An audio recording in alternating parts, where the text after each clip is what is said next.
The Singapore Grand Prix is back, and it's arguably one of the toughest races on the Formula 1 calendar. Of course, the race has been away from the sport since 2019, due to, of course, the global pandemic. But its return this weekend is once more to be a grueling test under the floodlit streets of the tricky technical circuit. But why is the Singapore Grand Prix such a tough cookie to crack? Let's investigate in this GPFans Special.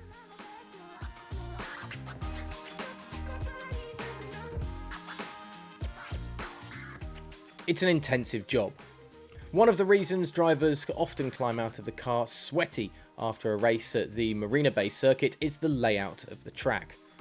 The circuit is 5.063 kilometers long and consists of no fewer than 23 turns, which the drivers make a total of 61 times during the race.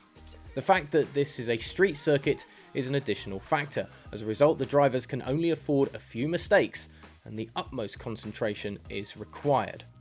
Singapore is located just above the equator, so it has a tropical climate. Now that obviously brings some pretty high temperatures with it. At night it is rarely cooler than 24 degrees Celsius, and during the day temperatures reach often 36 degrees on a normal afternoon.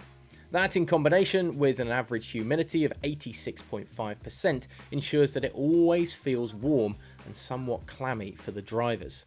In addition, the high humidity makes it difficult for the body to dissipate heat through sweat. It leads to exhausting conditions even before the drivers have sat in the car on the grid and got ready to go. During the race, the drivers have to maintain full focus for about 2 hours, and that is why we have seen a lot of drivers training in saunas or using other techniques to adjust to potential tropical conditions this coming weekend.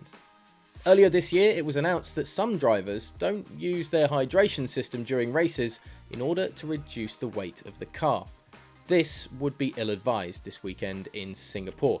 On average, a driver loses around 2 or 3 litres of fluid during a Grand Prix, and so in all likelihood this weekend the hydration systems will be running on overload in the tropical conditions, and dehydration is a very real possibility in Singapore and can be very dangerous, especially when you're trying to maintain focus navigating those tight turns with the perilous track barriers just inches away.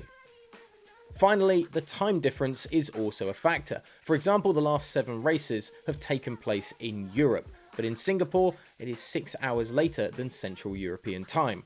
The Singapore Grand Prix will kick off at 2 PM on the continent, which is 8 PM local time in Singapore, and although it should not be too much of a problem for the drivers to perform at that time, some adjustments have to be made to get the body prepared. The tropical conditions, with a circuit that has a lot of corners and then also racing at the highest level, all come together during one of the toughest races of the year in Singapore. We'll see who can survive this weekend. GPFans.com for all the build-up and coverage of the return of the Singapore Grand Prix.